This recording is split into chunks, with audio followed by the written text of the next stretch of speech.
travieso por acá. Mi segundo apellido es Manso, entonces no soy tan travieso. Tengo ahí un poquito de cada cosa. Se equilibra, claro, quedamos empatados. Sí, de aprender cámara para... Estoy aquí. Me alegro mucho de poder estar conversando con ustedes. Mi background en realidad de atrás es, yo soy matemático, me he dedicado toda la vida al modelamiento matemático y por lo tanto estoy a cargo de todos los proyectos de inteligencia artificial, datos, incluyendo estrategias de inteligencia artificial, ¿no es cierto?, para toda la región. Estoy basado en Chile, vivo en Chile, aunque de origen en realidad de cuna soy cubano, pero emigré a Chile hace muchos años, digamos.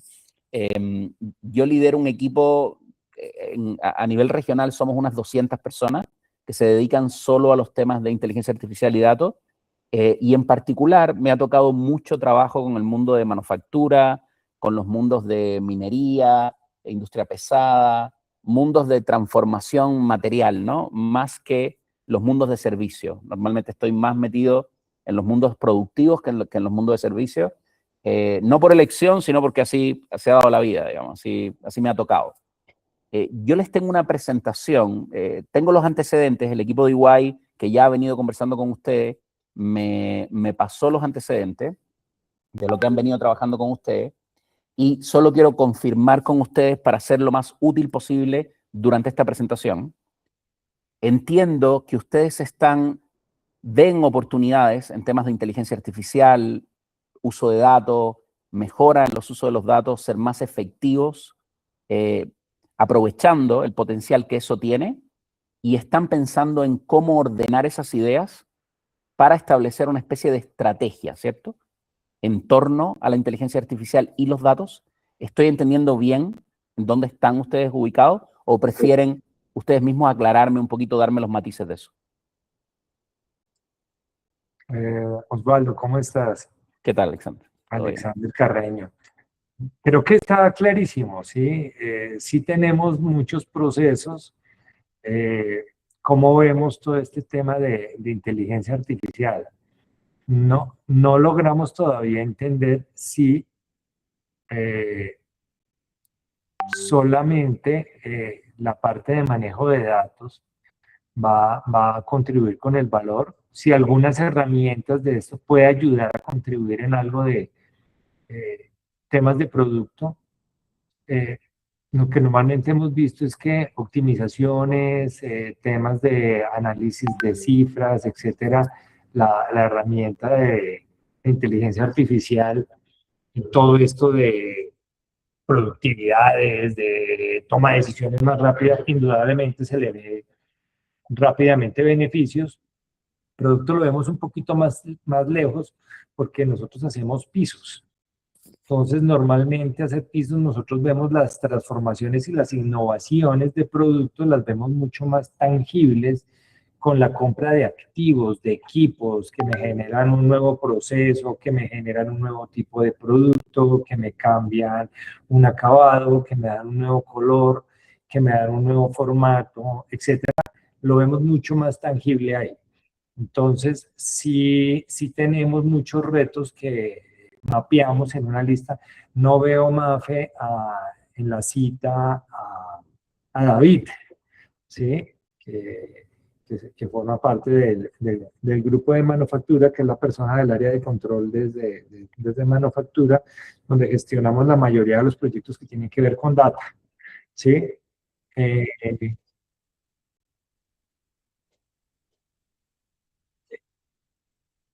Entonces, digamos que ese es un poquito, entonces sí, la verdad que el interés es ver y entender en qué otros sectores, en qué otras compañías han logrado darle uso a todo este tema de inteligencia artificial, qué nos puede aplicar a nosotros, entender ejemplos, entender aplicaciones, usos, beneficios, a ver si lo que hemos conceptualizado preliminarmente es suficiente, nos quedamos cortos, qué más nos puede estar haciendo falta.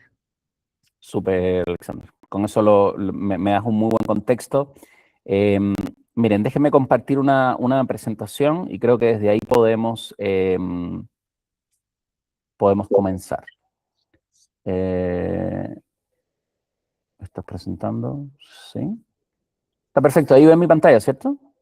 Sí, perfecto. Sí, se ve bien. Súper. Miren, déjenme partir por acá. Lo que quiero hacer es, déjenme tomarme unos minutos entonces para compartir con ustedes cuál es la forma que nosotros creemos correcta de pensar en una estrategia de inteligencia artificial. ¿Cuál es el principio que debiese, en nuestra opinión, guiar esa estrategia? Y es un principio muy sencillo y se basa en la observación que hemos tenido a lo largo. Nosotros somos una empresa muy grande. Parte de lo que te preguntabas es, bueno, ¿qué experiencia tienen ustedes, qué han visto en otras industrias? La verdad, Alexander, que es muy largo para contártelo. Nosotros somos, para que te hagas una idea, a nivel mundial, Ernst & Young tiene 400.000 empleados. Solo en este mundo de analítica tenemos 200 personas trabajando permanentemente en América Latina y esas personas, imagínate que un proyecto medio lleva 3 personas y dura 3 o 4 meses. O sea, estamos hablando de que se hacen cientos de proyectos al año.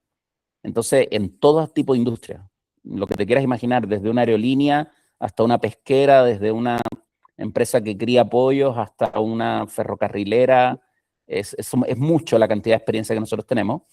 A lo largo de toda esa experiencia, lo que nos hemos dado cuenta es que hay algunas empresas que les va bien con esto y hay empresas que les va extraordinario. Mal, no hay mucha experiencia. No veo muchas empresas que le ha ido mal. No entiendo por qué dirían mal, o no lo he visto. Te puede ir mal en un proyecto, pero no en general con la inteligencia artificial. Ahora, sí hay empresas que les va bien y otras que les va extraordinario, y hay una buena diferencia entre esas dos, y tiene mucho que ver con el punto de vista que les vamos a compartir, con cómo ustedes como ejecutivos definen cuál es el problema que quieren salir a resolver. Si ustedes definen mal su problema, van a obtener resultados que son subóptimos. Esa va a ser la primera parte. Y la segunda parte, les voy a mostrar un par de ejemplos que aplican a manufactura, y no son exactamente, digamos, de fabricación cerámica y todo. Yo ya tengo la lista de la que ustedes están hablando en todo caso, ya la estudié, vi los problemas que están hablando y esta presentación está alineada con eso. ¿Vale? Ok. Ok. Déjame partir por esta frase que es que la data es el nuevo petróleo. Esto fue una frase que se hizo popular hace muchos años y fue icónica en su momento. Yo creo que este es el tipo de frase que ya nadie está en desacuerdo, están todos de acuerdo en que los datos son valiosos, pero al mismo tiempo es sumamente imprecisa. Si yo les pregunto a ustedes cuánto dinero hicieron extra el mes pasado, marzo, gracias a los datos de la compañía, de Alfa, es difícil que me puedan decir. Del estado de resultado, ¿cuánto de eso yo le puedo atribuir a los datos? Si no hubiéramos tenido datos, ¿cuánto? Es una pregunta enredada y creo que eso es parte del problema de la frase. Yo voy a pagar, ustedes le pagan a sus proveedores en dinero, no le pagan en datos, ¿cierto? Tú vas al supermercado y nadie te cobra en datos. Entonces, exactamente cuál es el proceso que convierte a los datos en dinero, y esto yo creo que va a ser el eje rector del punto de vista que les quiero dar. Hay un solo proceso que convierte los datos en dinero. No hay 10, es solo uno. La única forma de convertir a los datos de tu empresa en dinero de verdad es usar los datos para tomar buenas decisiones. Punto, no hay más. Lo que da dinero en la vida, y siempre ha dado dinero en la vida, es tomar buenas decisiones. Eso daba dinero antes de que hubieran datos, daba dinero, va a dar dinero en el futuro. Yo no tengo idea de qué tecnología va a existir en 300 años más, pero les aseguro que las empresas que tomen mejores decisiones les va a ir mejor, digamos, que a las que tomen malas decisiones. Y si me voy 500 años en el pasado, no sé cómo funcionaban esas empresas, pero seguro las que tomaron mejores decisiones les fue mejor. Entonces, lo que ha cambiado con la inteligencia artificial y la abundancia enorme de datos que tenemos hoy es que tenemos más insumos y más herramientas para un proceso muy antiguo y muy conocido, que es tomar buenas decisiones en la vida. En general, nosotros tenemos este framework. Si uno entiende que el meollo de la estrategia tiene que estar en las decisiones, no en los datos, nosotros tenemos este framework que ayuda a ver el problema. Imagínate que aquí a la izquierda hay datos y con esos datos se van a tomar decisiones a la derecha. Tomadas las decisiones, vamos a vivir las consecuencias. Esto no es tan claro, no es tan fácil de mapear, pero entendemos que este proceso se da constantemente dentro de las empresas. Entonces la pregunta es, ¿de qué forma transitamos entre la data y la decisión? Y aquí hay un esquema de 7 niveles. El primero, el más básico, quizás el peor, es yo tomo mis decisiones por instinto. No tengo datos, es una decisión rara, ¿ok? qué me dice el estómago y desde ahí tomo mi decisión. Un poquito mejor que eso es yo tomo las decisiones por experiencia. Yo he tomado este tipo de decisiones antes y mi experiencia me permite deducir bastante bien, anticipar cuáles van a ser las consecuencias de la decisión. Por eso uno tiende a pagarle más sueldos más altos a gente que tiene más canas en la cabeza, ¿no? Como que tienen experiencia y pueden tomar la decisión mejor. Si yo le pongo un poquito de tecnología para empezar a ayudar a esa experiencia, no la reemplazo, pero la ayudo, entro en lo que se llaman modelos descriptivos. Estos modelos contestan a la pregunta, bueno, ¿qué ha pasado hasta ahora? Eso es lo único que importa a este nivel. Y esto es tu típico dashboard. Es tu dashboard en Power BI, ¿no es cierto? Este es el mundo de la confiabilidad de los datos. Esto puede ser un Excel, incluso con un buen gráfico, que te dice, te muestra los datos, pero te los muestra con colores, te los muestra comparado con el mes pasado o comparados con lo que yo esperaba que fuera el dato, con su media, con la meta que yo tenía para este año. Entonces, al ver los datos organizados, con semáforos, qué sé yo, me permite interpretar más rápido los datos y desde ahí detectar problemas y, con mi experiencia, entonces, termino tomando la decisión. Si yo quiero ayudar aún más a esa experiencia, entramos en un segundo nivel de ayuda tecnológica, que son los modelos diagnósticos. Aquí ya no importa qué pasó, sino por qué pasó. Y estos son todos modelos que ustedes, me imagino que los conocen también muy bien, en planta sobre todo, se usan mucho, que es, bueno, ¿por qué se está rompiendo esta máquina más de lo común? ¿Por qué estamos teniendo problema de calidad con este producto? ¿Por qué salió el color que no estábamos buscando? ¿Por qué aumentaron los costos de energía? Y estos son modelos que tratan de ir desagregando variables y desde el análisis de los datos nos dicen las causas raíces de algún fenómeno que no nos gusta o que nos gusta y desde ahí tratamos de tomar decisiones. Si yo me paso un poquito más todavía en métodos matemáticos, en métodos de inteligencia artificial, entro en modelos predictivos. Aquí ya no importa ni qué pasó ni por qué. La pregunta aquí es qué va a pasar.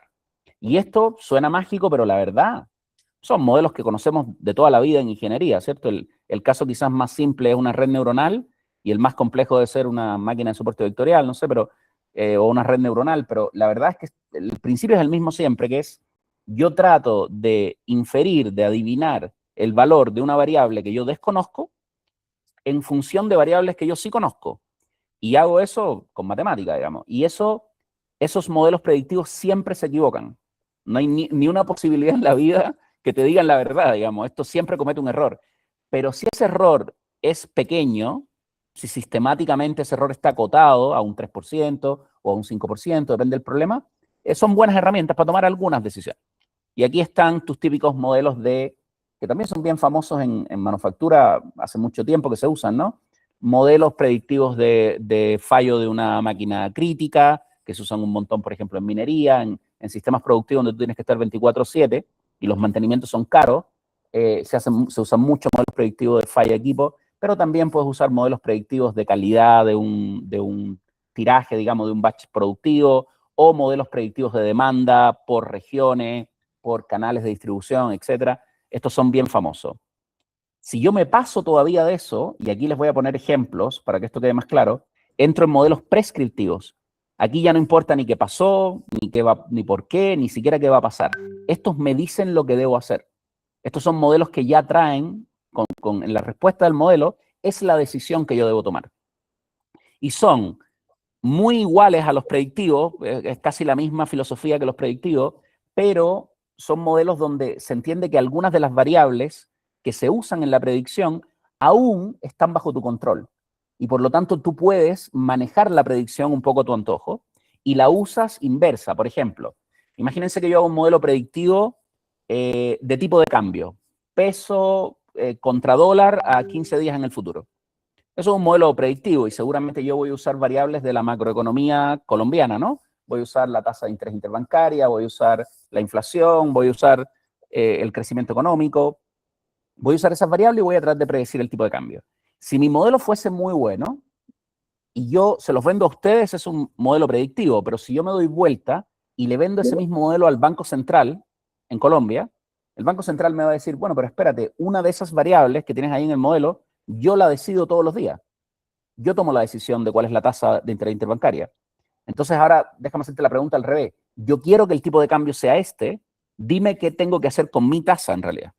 Y el modelo actúa en inversas y le entrega una decisión directamente.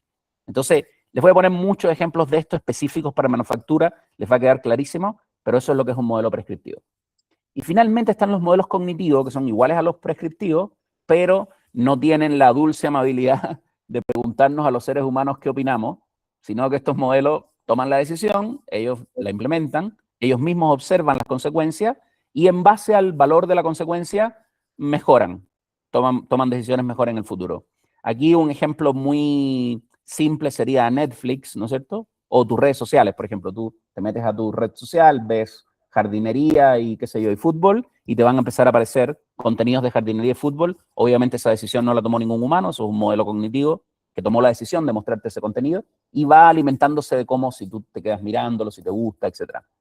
Pero quizás un ejemplo un poquito más cuestionable o más duro es cuando tú compras un ticket aéreo en una aerolínea.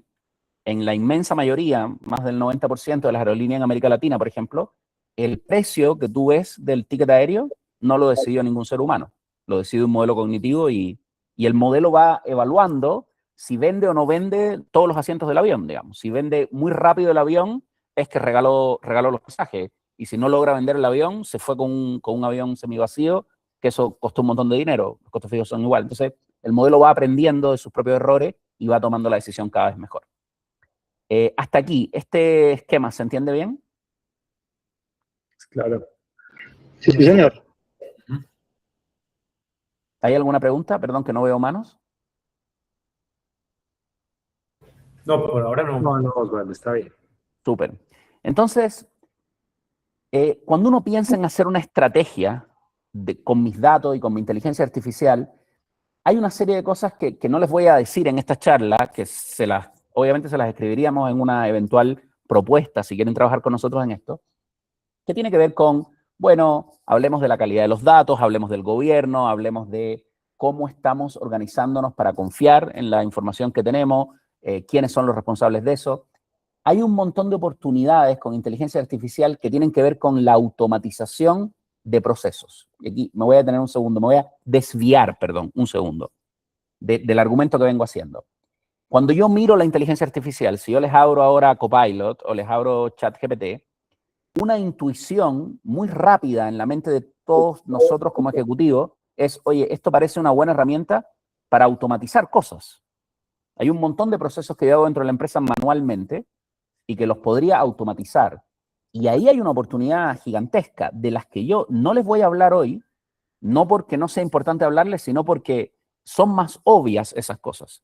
Y otro día, si ustedes quieren, les puedo mostrar un trillón de ejemplos de automatizaciones. Igual maneja un montón de herramientas, tiene también un montón de herramientas propias y maneja herramientas de terceros que sirven para automatizar desde temas de facturación, notas de crédito, manejo de inventarios, temas que tienen que ver con impuestos, en fin, hay un montón de cosas que se pueden hacer para automatizar.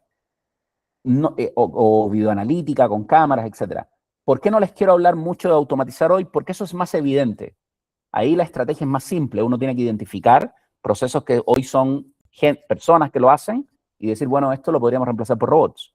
Y ahí lo normal es que se arme una unidad, ojalá interna, de hecho, más que consultiva. Creo que los consultores te pueden ayudar a armar la unidad y dotarla de las herramientas correctas, pero lo mejor para ustedes, lo más costo eficiente es crear una unidad interna de automatización, que los ayude a automatizar a lo largo del tiempo. Siempre hay cosas que ir automatizando. Y eso está bien. Pero eso genera miles de dólares. Cuando tú al final automatizas, lo que lograste es, bueno, no cometer errores, eso es importante, no cometer errores en el proceso, pero si tú miras el caso de negocio es, oye, antes había un humano que hacía una tarea, ahora lo hace una máquina, me ahorré el dinero que ese humano empleaba haciendo esta tarea, digamos. Esos son miles de dólares, no son millones. Esto otro que estamos hablando de tomar mejor las decisiones con datos, sí son millones.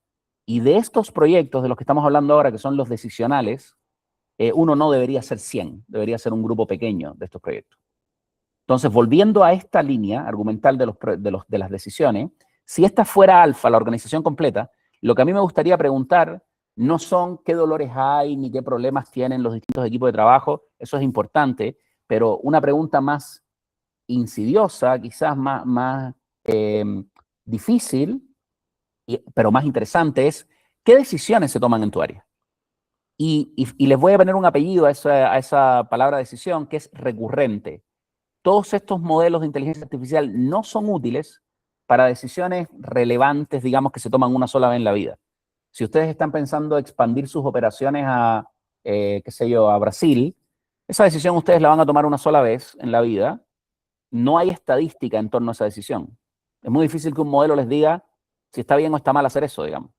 Pero decisiones de, oye, ¿cómo yo parametrizo la planta para lidiar con esta materia prima para sacar un producto que cumpla con calidad a mínimo costo? O cómo yo organizo mi logística hoy, qué monto en cada camión y hacia qué centros de distribución los envío. O cuál es el precio al que yo debería salir hoy, qué descuentos tengo que hacer. Todas esas decisiones que son diarias, cómo planifico o cómo programo la producción del día, cómo organizo los batch de producción dentro de mi planta. Todas esas decisiones que son de todos los días, esas son las que hay que mapear, porque ahí sí hay estadística. Y si estas fueran las decisiones, me gustaría hacer dos cosas con ellas. Conceptualmente, desde el punto... Adelante, perdón. Ahí me trae sobre la cabeza, por la estructura, como estamos partidos, manufactura aquí, de alguna manera, un poquito, hacemos caso a la gestión de la data. Pero me imagino que en el área de planeación, en las sesiones de planeación ya lo vieron, ¿sí? Ahí hay una cantidad de decisiones de portafolio, optimización de portafolio, que eso son decisiones del día a día en el que participamos y lo que uno ve es que hay muchas cosas en las que se dejan referencias y cosas, enamorados en algunos casos por un canal, por una referencia, porque el gerente de producto tiene mucha capacidad de influencia y tú sabes que no hay gerente de producto que no se enamore de su producto, etcétera, etcétera. Decisiones de portafolio que deberían ser del día a día, que entra y que sale. Decisiones de gestión de inventario. Decisiones de gestión de inventario no solamente en productos terminados, sino en repuestos, en insumos, en todo, que hay una toma de decisiones bien relevante. Tremendo. Y ya en los temas que tienen que ver en la parte de la data y el análisis, por ejemplo, nosotros con Carlos hacemos mucho tema de, oiga, hay una fórmula, cómo se optimiza, cuál funciona. Entonces, en temas de formulaciones de pastas, inclusive de esmalte, se podrían tener distintos productos. Entonces, ese tema, yo creo que vuelve y juega, son decisiones del día a día, pero como no son fáciles de tomar, pues a veces uno las deja de tomar en el día a día, porque el nivel de certeza no es tan alto, ¿no? Entonces, que no tiene nada que ver con lo que estábamos hablando de, oiga, automatizar un informe, automatizar no tiene nada que ver, exactamente. Pues sí, en eso seguramente lo que tú dices al principio, sí, es muy intuitivo, es muy lógico, eso lo podemos hacer, seguramente habrá que hacerlo, no decimos que no, ¿sí? Pero claro, ahí no es donde está la plata, ¿sí? Exactamente. O sea, esas otras cosas, ¿cómo no las vamos a hacer? Es obvio que hay que hacerlas, digamos. Es un ahorro, ¿no? Y eso, pero eso es más parte del día a día. No sé si hace falta una estrategia para eso, ¿cierto? De acuerdo. Nosotros habíamos visto, por ejemplo, yo digo que hay unas decisiones que son, como lo dices tú, de una que se toma cada 2 o 3 años, que es prendo y apago un horno. Otra, cada 4 o 5 años monto una planta nueva o desmonto. Pero también hay otras decisiones un poco más de corto plazo, que, por ejemplo, en algún momento nosotros hablábamos mucho sobre un tema de IO, que es de maximizar, que son programas normales de estos que existen de maximización de margen de contribución o de la variable que tú consideres, ¿no? Claro. No, estamos en la misma línea. De hecho, te voy a mostrar un par de ejemplos muy similares a lo que estás contándonos. Y para todas esas decisiones que estás pensando, una firma como nosotros, como EY, te podemos llevar a que veas otras compañías que ya lo tienen con inteligencia artificial. Para que veas qué tal funcionan, ¿entiendes? Buenísimo. Y los problemas que eso trae, porque ojo, que montas estos modelos y te arregla el problema de tomar la decisión, pero genera otros 2 o 3 cosas que tienes que tener en cuenta. Y ahí también te podemos ayudar a entender esas cosas de antemano, digamos, cómo se lidia. Entonces, mira, ¿qué uno quiere hacer con estas decisiones? Vamos a hacer 2 cosas, conceptualmente con ellas. De nuevo, estoy en el plano de la estrategia. Primero, ordenémoslas por importancia, porque seguramente no todas son igual de importantes, ¿no? Si yo mapeo, imagínate que ahora se me ordenaron y ahora tengo arriba las que son más impactantes para el negocio y abajo las que son menos. Ojo que son todas decisiones chiquititas, son decisiones que en sí mismas no son tan, ninguna es muy relevante porque son cosas que uno hace todos los días. Pero si yo sumo el efecto de esa decisión día tras día, día tras día, algunas ciertamente son más relevantes que otras. Primer paso. Y segundo paso, las quiero volver a ordenar, pero ahora según cuán soportada está esa decisión hoy por algún método formal de toma de decisión. Y voy a usar el diagrama que les mostré antes. Es una decisión que tomamos todos los días por instinto, es por experiencia, tenemos un dashboard, es un modelo descriptivo, es prescriptivo, predictivo, y lo que debiese pasar en alfa es que yo debiese ver esta especie de recta ascendente. Yo debiese ver que las decisiones que están más arriba, que son más importantes, están mejor soportadas por datos y por analítica. Y las oportunidades, en realidad, donde uno debe basar su estrategia, el roadmap de corto plazo de la organización, debiesen ser estas decisiones de acá, que son decisiones importantes para la empresa, que las tomamos todos los días y que no estamos tomándolas con métodos avanzados de toma de decisión, sino que a lo mejor hay un dashboard o alguien con su experiencia y el turno del día la toma de una forma y el turno de la noche la toma de otra, y los proyectos en realidad son tomar esas decisiones una por una y moverlas desde un estadio de soporte analítico bajo a un estadio de soporte analítico más alto. Esto que les acabo de mostrar es para, en nuestro gusto, la parte más compleja o menos intuitiva de entender de lo que es una estrategia de inteligencia artificial. El resto tiene otras partes, la estrategia, pero el resto es intuitivo. Cuando se los mostremos no les va a quedar ninguna duda de que esas cosas hay que hacer, identificar procesos que hay que automatizar, etc. Esta es la parte menos intuitiva y por eso gastamos tiempo en explicársela. ¿Está bien hasta aquí? Perfectamente. Súper.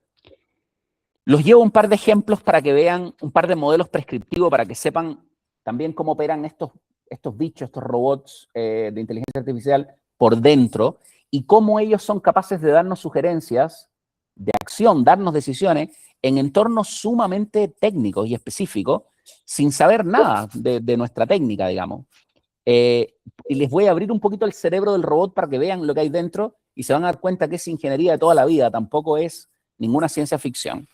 Les voy a mostrar un ejemplo de cobre, de minería. No importa que nos alejemos un poquito de la industria, pero es un buen ejemplo para ver cómo piensan estos bichos. Miren, esto que ustedes están viendo acá, el numerito que aparece abajo es un porcentaje, y este es un número muy importante en la minería, que es qué cantidad de cobre tú eres capaz de recuperar desde el proceso. El cobre, si el proceso es que uno taladra una montaña, ¿no es cierto? Le mete explosivo, de un bombazo hace volar un pedazo de la montaña, recoge esas piedras y se lo lleva a una fábrica donde se tritura la piedra y se mezcla con agua y se hace un fango. Y ese fango entra como a unos barriles donde se inyecta aire por debajo y comienza un burbujeo. Y a través de ciertos químicos el cobre debería pegarse a las burbujas y flotar. Yo lo estoy esperando arriba para venderlo, digamos. Pero algunas partículas de cobre nunca se pegan a una burbuja y nunca flotan. Entonces yo ese cobre no lo recupero. Este porcentaje que está abajo es la recuperación. Si se fijan es más o menos 85%. O sea que hay un 15 más o menos por ciento del cobre que yo nunca lo recuperé y por lo tanto lo vuelvo a botar en el desierto después de haber pagado todos sus costos, digamos. Obviamente esta empresa quiere correr, esta gaussiana la quiere correr lo más a la derecha que pueda, ¿no? Quiere recuperar la mayor cantidad de cobre posible. Nosotros no sabemos en esta reunión nada de minería, o voy a asumir que no sabemos nada de minería, no sé, perdón si alguien es experto en el tema. Y eso es bueno, sería bueno que no supiéramos nada, porque lo que nosotros tenemos aquí es, ¿cuál es la decisión? Hemos dicho que las decisiones es lo más importante. Esto es un ejemplo de manufactura, ¿cierto? Al final esto es una planta.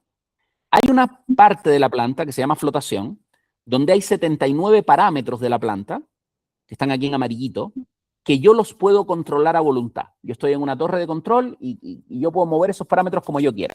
Imagínense que son presiones, temperaturas, válvulas, cosas de ese tipo. Para yo tomar la decisión de qué quiero hacer con esas 79 variables, debo observar el valor de las otras 240 variables que están en gris, que yo a esa altura del partido ya no las controlo. Alguien antes las controló, pero ya para mí tienen un valor. Entonces, si yo observo esas 240 variables y tomo una buena decisión con respecto a las 79 que sí controlo, recupero mucho cobre y si es mala decisión pierdo cobre. Esto se parece mucho a un problema que tienen ustedes, ¿no es cierto?, de pastas, en formulación de ciertos productos, para garantizar la calidad, etc. Van a ver el símil. Veamos cómo un modelo de inteligencia artificial es capaz de sugerirme qué hacer con mis 79 variables sin saber nada de metalurgia, digamos. Esto que ustedes están viendo acá es una nube de puntos verdes, la forma por ahora no importa. Si yo tomo uno solo de esos puntos verdes, un puntito cualquiera, y se los abro, ustedes verían 240 numeritos separados por punto y coma, más una hora y una fecha. O sea, cada uno de estos puntos tiene dentro el valor de las 240 variables que yo no controlo en la decisión, ese día a esa hora.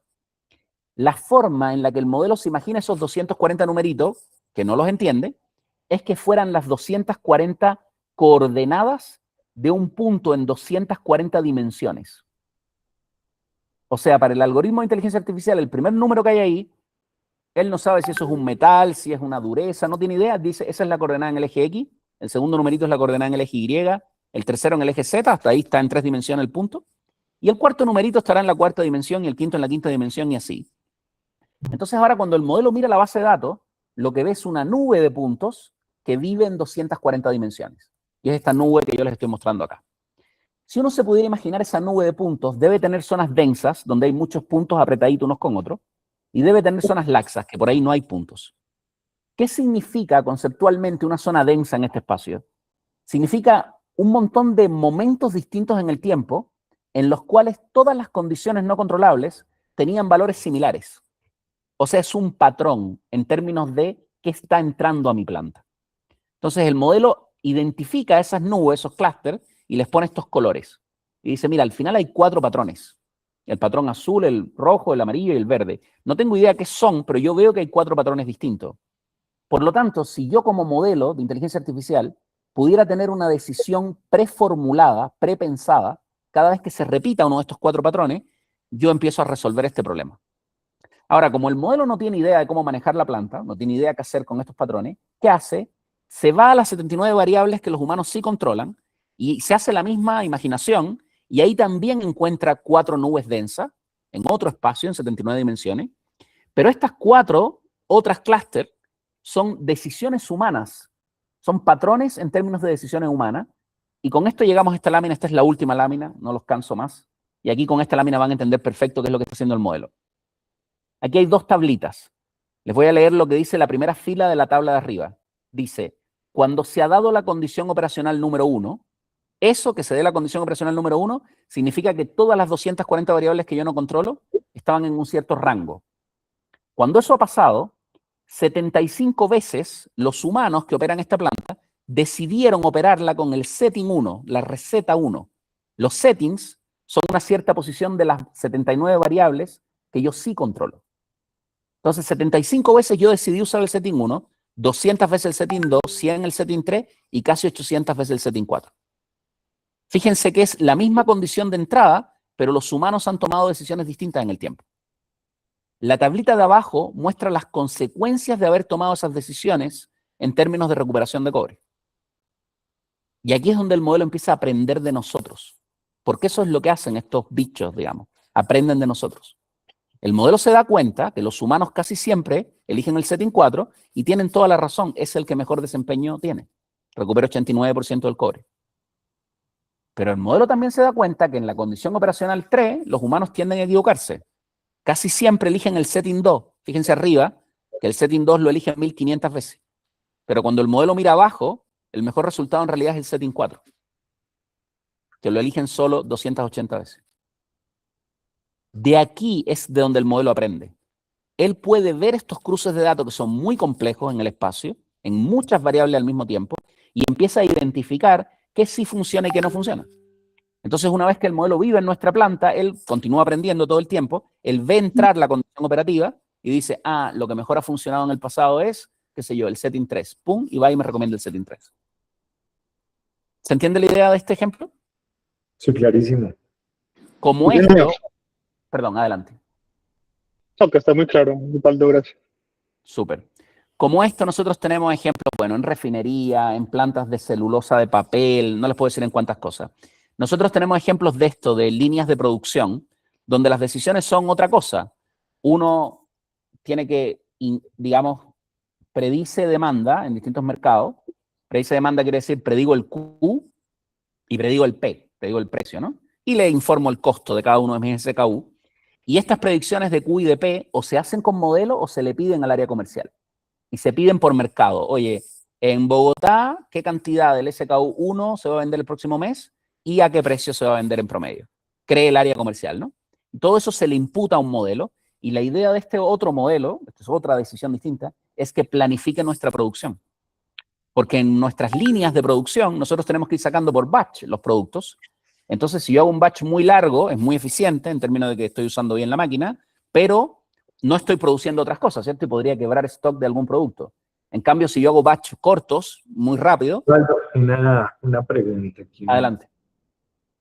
Nosotros aquí nos quejamos mucho que nuestro modelo de predicción de la demanda, ya se me olvida el nombre del indicador, pero tiene un porcentaje de acierto, de asertividad en exportaciones, por decir algo. No tengo el dato separado de los otros canales, muy bajo.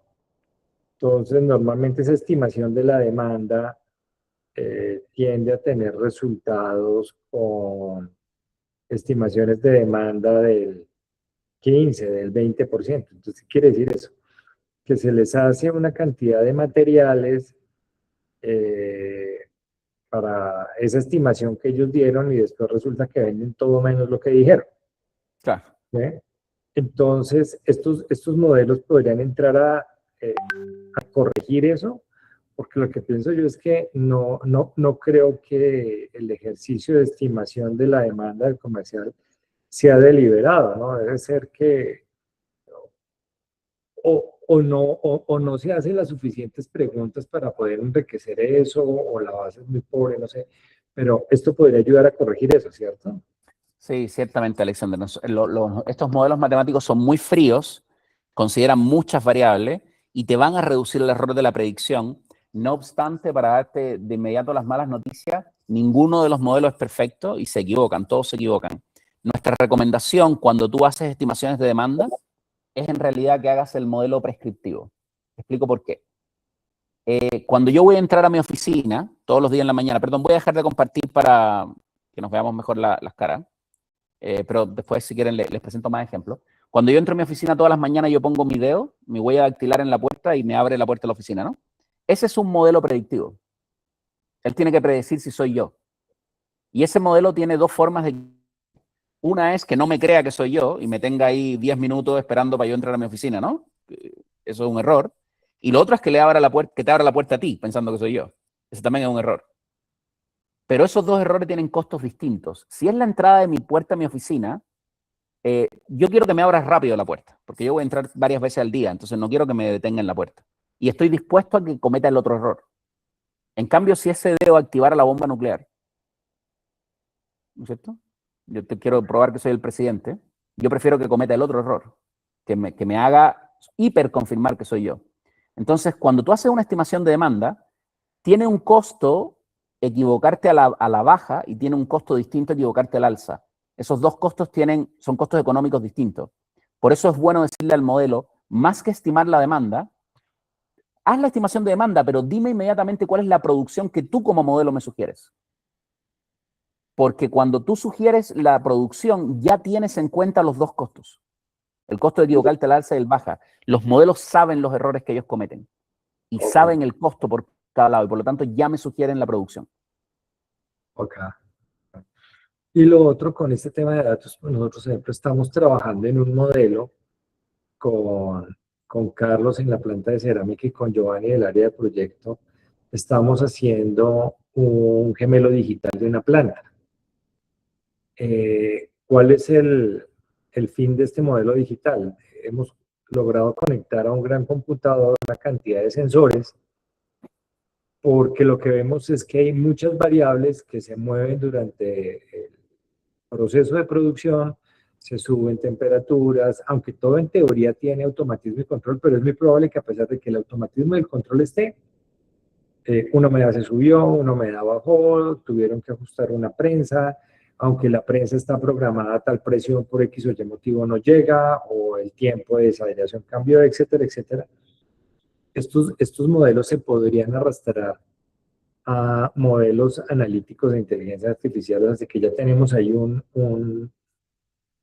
como un primer insumo, ¿no? Claro que sí.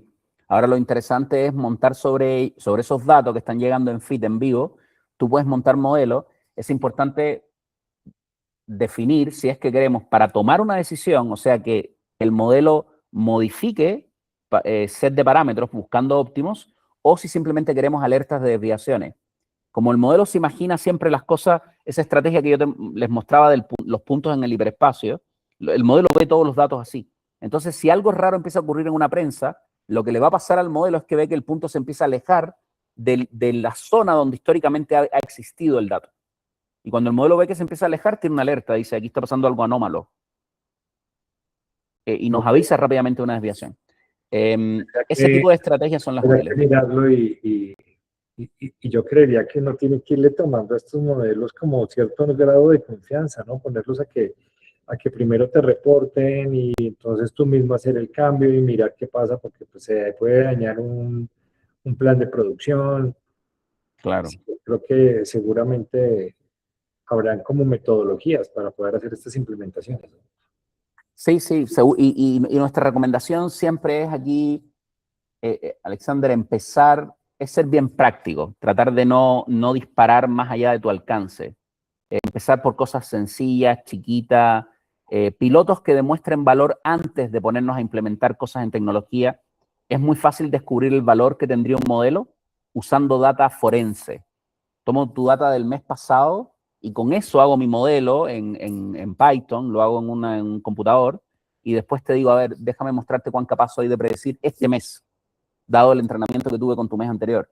Y si vemos que eso tiene buen prospecto, entonces pasamos a una implementación tecnológica, no antes, para que ahorres el dinero de, si es que no va a funcionar, lo cortes a tiempo, ¿no?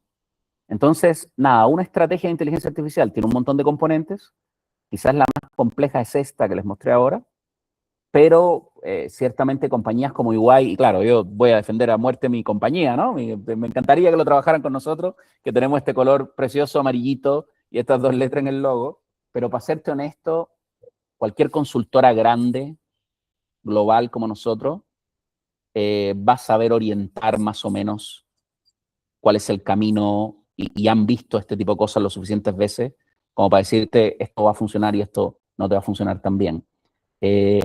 Y además, en torno a todos estos modelos, más allá de la tecnología, cambia cómo tú operas.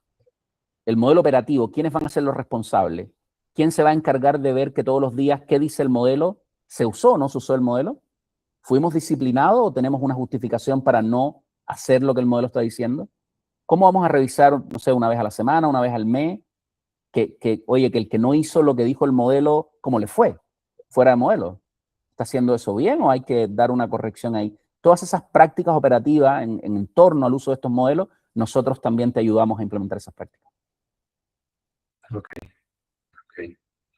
Incluso yo pensaría que también esto está para definición de portafolio. Oiga, este tipo de referencias, qué tan exitosas son las que han venido funcionando, porque nos ha pasado que sí, no, el diseño, el último grito de la moda, hay que tener tal máquina, se compra la máquina, pero pues sí, sabe hacer cosas muy fantásticas que no gustan en el mercado. Pues tienes una máquina para hacer caprichos. Tal cual. Y nosotros tenemos, por ponerte un ejemplo, Alexander, de esto, nosotros tenemos un cliente que hace pollo, carne de pollo, ¿eh? Entonces tú un pollo lo puedes dividir y vender 2 alas y el resto del pollo, o vender 2 medios pollos, o vender un pollo entero por una rosticería, o separas la pechuga de las piernas de las alas. Entonces al final un pollo pueden ser 250 SKU o puede ser un solo SKU, depende de lo que decidas. Imagínate una compañía que produce 1 millón de pollos al día, tiene que decidir cómo va a segmentar todos esos pollos. Van a ser cuántas alas, cuántas pechugas, cuántos pollos enteros, cuántos. Esa decisión depende además de cuáles son los precios que se esperan para todos esos cortes de carne en distintos mercados del mundo en el próximo mes. Entonces, toda esa lógica, meterle todo eso en la cabeza de un humano y pretender que un grupo de personas con Excel lleguen a las mejores conclusiones, es irrisorio, no van a obtener el óptimo, son demasiadas combinaciones de variables. Entonces, eso se le mete un modelo, este modelo se llama Optimus, es uno de los modelos que hemos trabajado que a mí me enorgullece mucho, digamos, por lo que hace. Y ese modelo entrega la planificación de la compañía completa. Te dice, este es el portafolio de productos para el próximo mes. Te estoy hablando de una compañía que factura 2.600 millones de dólares al año, no, Nosotros no tenemos de un ninguna pequeña empresa.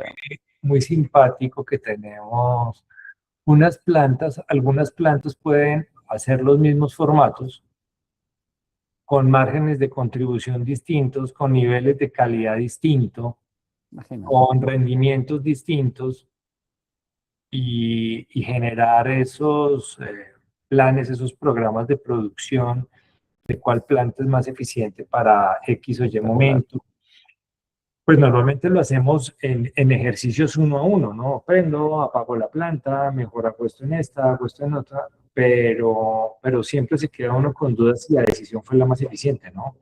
Y hoy en día hay unas variables bien relevantes como el costo de los energéticos, porque aquí en el país nos pasó lo que le pasó a Chile hace más o menos 13, 14 años que se quedaron sin gas.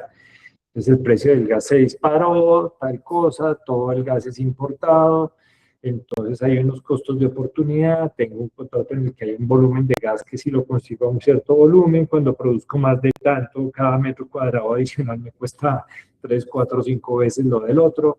Entonces, esos ejercicios de optimización, pues hacerlos uno, ojalá uno los pudiera tener en el día a día y ir validando si eso y retroalimentándolo, ¿no? Oiga, si está dando, si está funcionando, si está funcionando, ¿no? Tal cual. Y, y, y parte de esto también hay que tenerlo interno. Hay tantos datos y tantas cosas que hacer con los datos que nosotros tampoco te recomendaríamos hacer todo con EY y depender completamente de un tercero. Creo que hay algo que nosotros te podemos ayudar también en la estrategia, que es definir, oye, creemos un área, o si ya tienes un área, cómo se ve esa área, fortalezas, debilidades, tamaño de esa área, es una persona, son dos, pero te conviene tener alguna capacidad interna, posiblemente. Hablando contigo y viendo la cantidad de oportunidades que hay, posiblemente sí te conviene, y hacer un mix de trabajar algunas cosas con consultores que ya vienen con toda la experiencia y pueden implementar muy rápido y darte resultados muy rápido, y Osvaldo, tener alguna capacidad interna.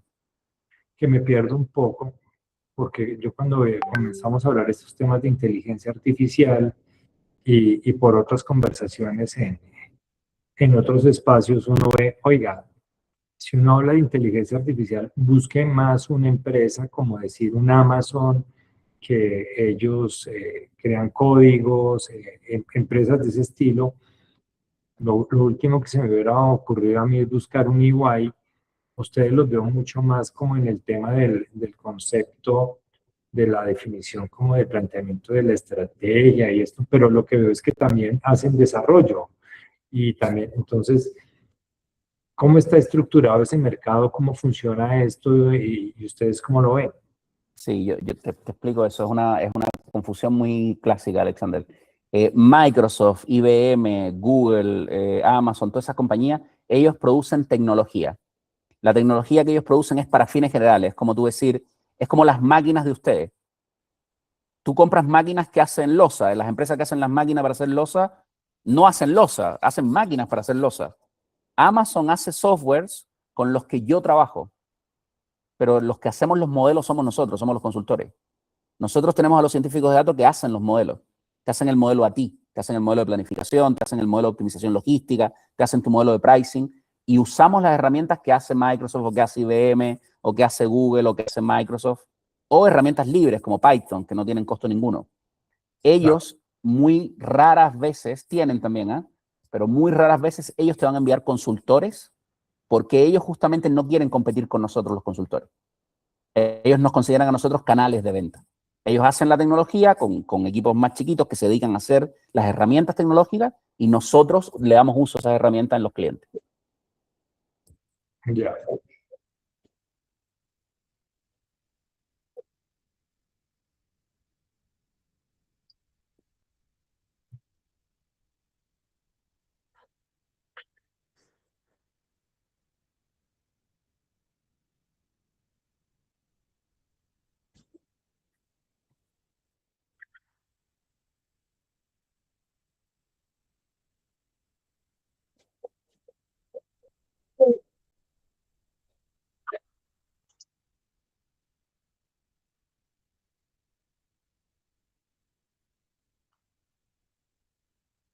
Ese es exactamente nuestro rol, María Fernanda, con la diferencia de que nosotros somos tan grande como ellos, digamos, somos tan grande como Microsoft o tan grande como... Entonces, no somos partners de ninguno de ellos en particular, somos partners de todos. Por decirte algo, nosotros auditamos a Google o a Amazon. Somos global partners de todo tipo con Microsoft, pero sí, tenemos nuestra gente se certifica en esas tecnologías. Se certifican en tecnologías Google, en tecnologías Microsoft, para poderlos atender a ustedes. Somos como un mega partner, ¿no? Por un problema de escala, porque somos muy grandes, ¿no? Ok, me queda claro. Bueno, pues yo creo que nos ayudas mucho y nos ayudas a entender un poco más los posibles usos de toda esta tecnología y no sé si alguno tiene alguna pregunta o duda. Oye, yo vi una analogía muy importante con la recuperación de cobre con lo que hacemos acá. Nosotros tenemos unas variables que definimos antes, unas formulaciones, y otras en las cuales el supervisor que tenemos 24/7, de acuerdo a cómo está saliendo el producto, se devuelve y ajusta la prensa, o de acuerdo a lo que piensa, cree que va a mover el horno, cree y va a mover el peso. Entonces, en términos generales, es muy parecido. tema. Sí. Es un ejemplo que cae muy anillo al dedo. Claro, pero ahí, Carlos, Alexander, para que tengan una idea, esta presentación que yo les he estado haciendo a ustedes tiene 500 láminas. Yo podría, y son todos ejemplos, todos distintos. Podríamos estar aquí 10 horas mostrándoles ejemplos que les va a hacer sentido. Ah, yo tengo ese mismo tema en logística. Ah, ese tema de planificación se parece mucho al mío. Ah, ese tema de manejo de inventario también lo tenemos. O sea, nosotros tenemos cientos y cientos de ejemplos, no se acaban nunca, ejemplos de esto, porque hacemos mucho, digamos, tenemos mucha gente trabajando todo el año. Entonces, creo que eso también es bueno de trabajar con proveedores como nosotros, con socios como nosotros para ustedes, que vamos a ir a donde ustedes están, a ayudarlos con la estrategia, nos van a empezar a hablar de un problema y les vamos a decir, mira, eso se parece mucho a lo que hizo AB el año pasado en Brasil para su logística. Mira este ejemplo en particular. Ah, eso se parece mucho a lo que hizo la compañía tal minera para sus bodegas. Fíjate que ese es el mejor ejemplo que hay en la región, fíjate el tipo de tecnología que usar. Y ahí les vamos a poder decir, y hay más simples, más complejos, los modelos, etc. Muy recomendado hacer la estrategia, sobre todo, que es el nivel en el que ustedes están, con una compañía como nosotros. Porque sí, efectivamente, Alexander, también como te decía tu intuición, tenemos áreas de estrategia, tenemos áreas de gobierno, tenemos áreas que ven incluso los temas legales, si hay algún tema de protección de datos individuales, tenemos todas esas áreas para ayudarlos. Y también la gente que implementa los modelos. Luis Alonso. Osvaldo, comentaste un tema de las aerolíneas, del tema del precio, hablaste del pricing. ¿Podría compartirnos nosotros hoy en día los precios? Hablamos de precios mensuales, a fin de año hacemos algo y se van cambiando mes a mes o de acuerdo a ciertos momentos. Uno ve que el caso de la aerolínea, ve uno el caso de Amazon, de todas estas plataformas que son precios totalmente dinámicos y que durante minuto a minuto están cambiando, ¿sí? ¿Nos puedes compartir algo más de la experiencia tuya en una compañía como nosotros, de que vendemos un portafolio integral, tanto de productos nuestros como productos de terceros, para todo el tema de remodelación, revestimiento, la construcción? Si Claro. Tienes algo así que nos puedas compartir, por favor. Claro que sí, Luis. No quiero respetar el tiempo de la reunión. Si ustedes quieren hacer otra para más ejemplos, yo feliz de mostrarles más, pero Sería bueno para ese tema. Como síntesis, Luis, nosotros hacemos muchos proyectos de lo que llamamos micro pricing o pricing dinámicos, donde los modelos de inteligencia artificial están entrenados para comprender cómo va a variar tu demanda dada una variación en la unidad de precio. Los modelos se entrenan para hacer esa predicción en su cabeza. En Bogotá, si yo a este producto les bajo, le subo el precio, ¿cuánto más o menos voy a vender? Lo hacen para todos tus SKU y por canales de distribución. Y con esa lógica, el modelo decide, dado tu stock y planes de producción de corto plazo, cuáles deben ser tus precios. Oye, si tienes esta cantidad de stock en Bogotá y tienes a estos darles descuento, a estos mantenerles el precio, porque ellos ya saben el producto nuevo que vas a enviar, ya saben tu tasa de decaimiento, en el fondo, cómo se ve tu demanda hacia el futuro, y los modelos evitan que quiebres stock, pero evitan dejar plata sobre la mesa. Y son bien fríos, bien resistentes a las presiones comerciales, en el fondo. Muchas veces los equipos comerciales, cuando tienen problemas de que no han llegado a la meta o qué sé yo, empiezan a hacer descuentos que algunos son muy inteligentes, pero otros están un poquito guiados por la desesperación y no había que hacerlos. Entonces estos modelos son muy fríos para decirte, aquí sí haz un descuento, aquí no, este producto manténlo. El stock que tienes está correcto, no vas a producir por un tiempo. Entonces los modelos discriminan y dan estrategias de micropricing. Y eso ha tenido resultados, Luis. Nosotros lo estamos haciendo ahora, por ponerte un ejemplo, en YPF, para todas las gasolineras de Argentina. Esas estrategias de micropricing dan millones de dólares de ganancia. Muy buen, gracias. María Fernanda, sería bueno aprovechar el ofrecimiento que nos hace Osvaldo para tener una sesión sobre este tema, que muy bueno lo que mencionaste, concentrarnos en producir millones, que los pesos se cuidan solos, dicen por ahí, ¿no? Dicen los abuelos.